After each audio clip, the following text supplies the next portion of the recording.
bino byonna okugwawo corruption, mismanagement, kidnap and torture buli kimu ffenna tulina kwerwanako kujja basajja batali bannayuganda mu buyinza nga tugenda mu kalulu ako kubajjako. Naye akalulu kano njagala mumpuliriza bulungi nnyo kye tuyita protest vote. Tuze mu 1998. Tuze mu 1998. Njagala muliza akatambi kano bulungi nnyo.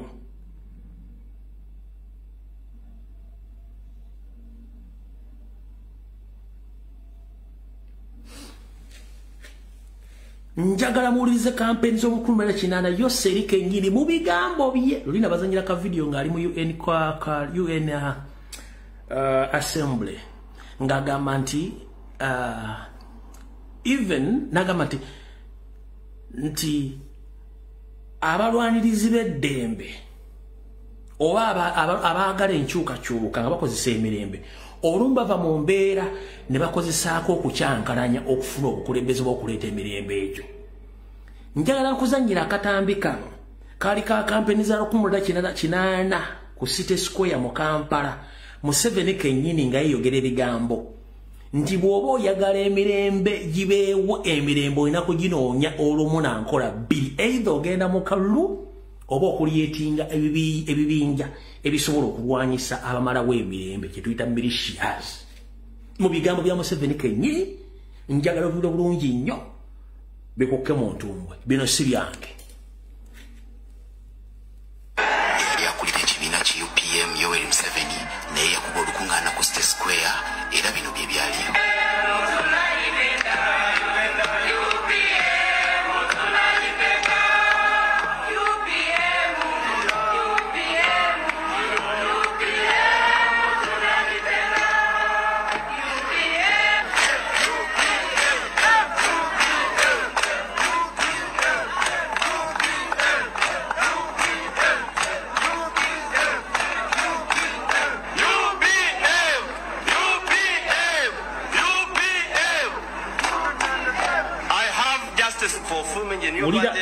Is that we want to solve the missing link.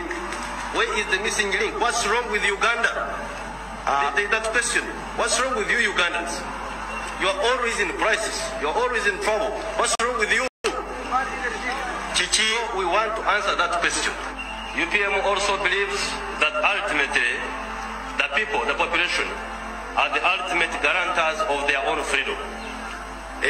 Era UPM ekkiriza nti abantu ababulijjo bo bennyini be balina obuvunaanyizibwa ku butebenkevu bw'eggwanga lyabwe. For this reason, we have said in the past and we say again now that we should start a system of building a national reserve system, either as militia or as another form depending on circumstances.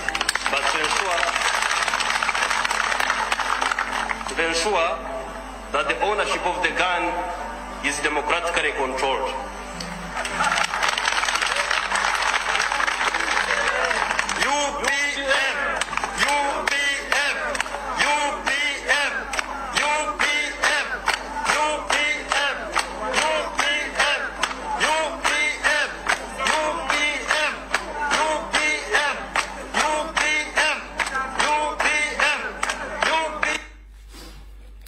Ekyenjawulo kyenjagalulize mu katambi kano njagala tukakwate. Kwaliko omuvvuunuzi yavvuunula ebigambo bya Museveni ebisooka. Bwe yatuuka ku kigambo ekyali kigenda okulabisa Museveni okulyetinga obubinja obusobola okulwanirira eddembe n'okulifuna, omuvvuunuzi teyavvuunula waawo.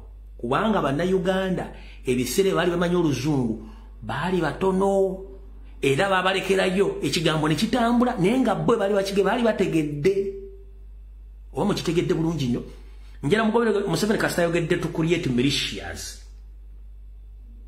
Omuvvuunuzi teyaddamu kwogera kigambo kyonna mpaka laale bwe yaggwa. Njala muwulire bulungi nnyo kyenjagadde musooka mutegeere.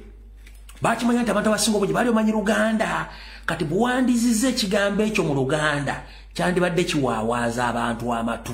Wulira. Yali akulira ekibiina ki UPM Yoweri Museveni naye yakuba olukuŋŋaana ku era bino bye byaliyo.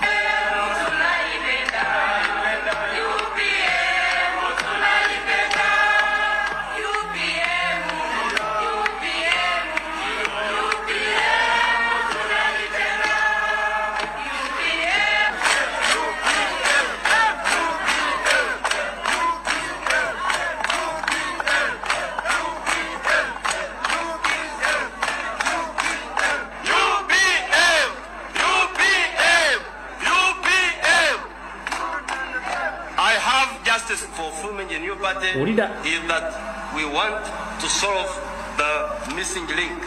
Where is the missing link? What's wrong with Uganda? That question. What's wrong with you Ugandans? You are always in crisis. You are always in trouble. What's wrong with you? Chichi, we want to answer that question. UPM also believes that ultimately the people, the population, are the ultimate guarantors of their own freedom. Era UPM ekkiriza nti abantu ababulijjo bo bennyini be balina obuvunaanyizibwa ku butebenkevu bw'eggwanga lyabwe. For this reason, we have said in the past and we say again now that we should start a system of building a national reserve system, either as militia or as another form, depending on circumstances. But to ensure that the ownership of the gun is democratically controlled.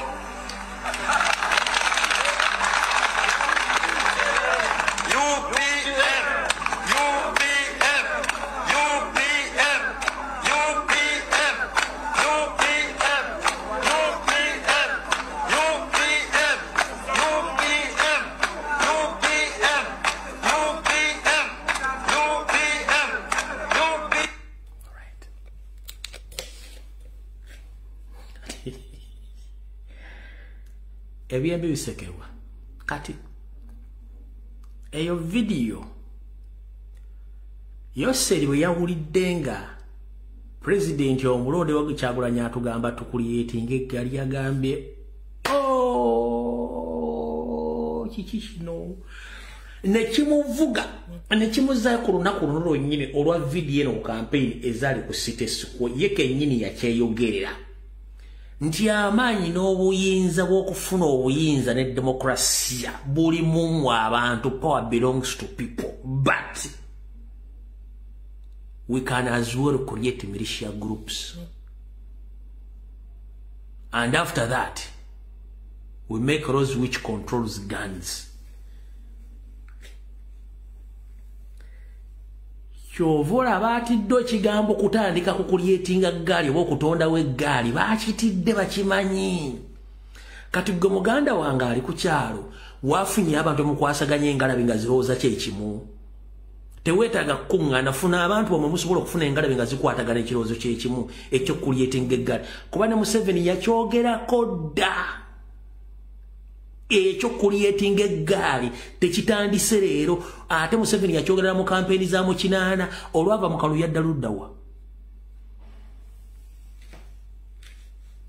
Olwava mu kalu yali teyafuna wadde ndowooza 5% bwe yavaawo yalaga luddawa. Mukitegedde bulungi ekintu ekyo, Katonda njala mukitegeere.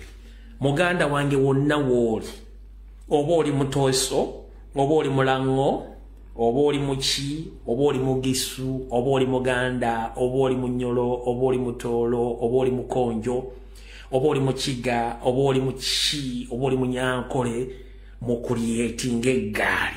Kubanga kiri mu ssemateeka wa Uganda okulyetinga eggaali okukuuma eggwanga n'ebintu byayo n'abantu baayo, okutwala obuyinza kiri mu mateeka okukozesa ekintu kyonna ekisoboka. Mumpulidde bulungi nnyo, tewabaawo akubuuza kiki ekigenda mu maaso. Wabadde wambuuza abakazi abaali bakuba engalo kuno mu kampeyini zino beebaani.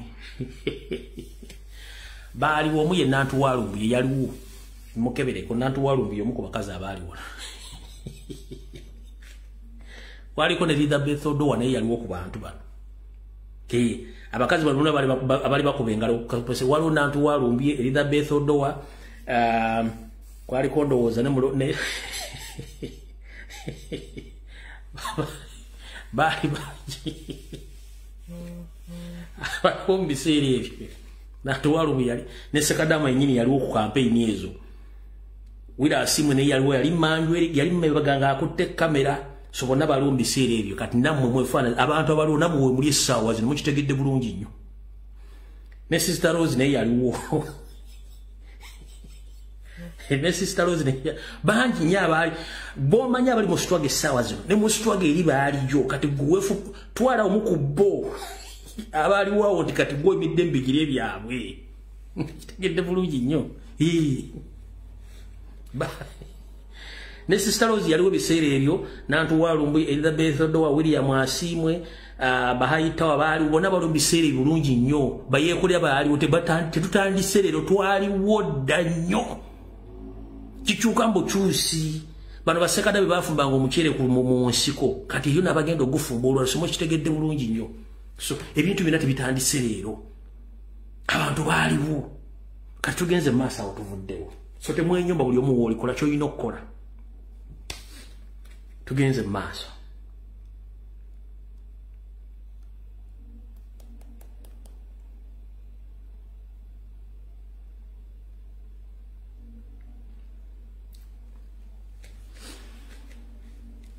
Kale ku nsonga ezigenda maaso mu maserengeta mu mambuka g'eggwanga nga abasajja abali mu kulya nkozi b'okusanya eggwanga lyabwe nga bali ensimbi.